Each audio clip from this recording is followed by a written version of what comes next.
नमस्कार साथियों, आप सभी का हार्दिक स्वागत है। आज हम लेकर आए हैं एक अत्यंत पावन और मंगलमय कथा, हरितालिका तीज व्रत कथा।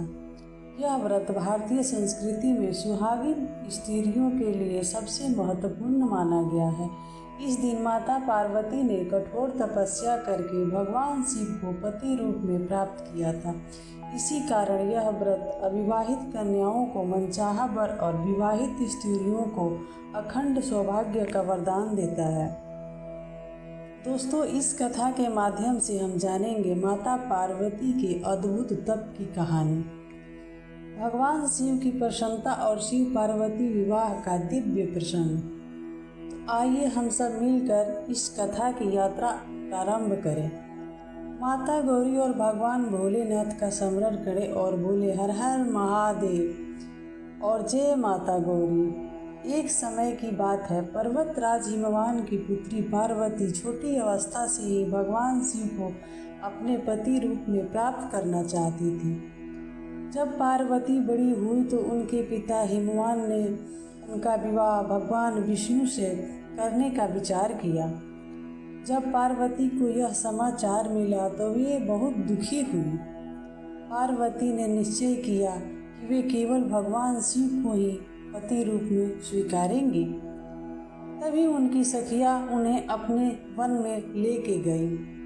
वे सखियां उन्हें घर से हर ले गईं और हरितालिका सखी होने के कारण इस व्रत का नाम पड़ा हरितालिका तीज।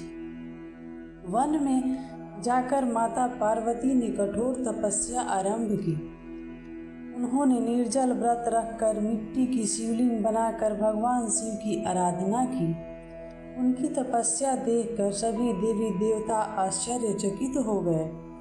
तब भगवान शिव उनकी शक्ति से प्रसन्न होकर प्रकट हुए। भगवान शिव ने कहा, हे देवी, तुम्हारी अटल श्रद्धा और तपस्या से मैं प्रसन्न हूँ।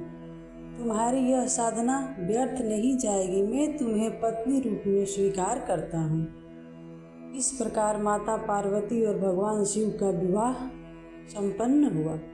भगवान शिव ने आशीर्वाद दिया कि इस दिन जो भी स्त्री व्रत रखेगी उसे अखंड सौभाग्य और सुहाग का वरदान मिलेगा। विवाहित कन्याओं को मनोकूल वर प्राप्त होगा। इस प्रकार हरितालिका तीज व्रत की कथा पूर्ण होती है। इस व्रत से स्त्रियां पूरे दिन निर्जल रहकर रात भर जागरण करती हैं। माता पार्वती की तरह मिट्टी का शिव पार्वती की प्रतिमा बनाकर पूजा करती हैं। श्रद्धा और भक्ति से व्रत करने पर स्त्रियों को अखंड सौभाग्य की प्राप्ति होती है। इसलिए यह व्रत सदा सर्वदा कल्याणकारी और मंगलमयी माना गया है। कहते हैं कि इस व्रत से वैवाहिक जीवन में सुख, शांति और प्रेम बना रहता है। माता गौरी का आशीर्वाद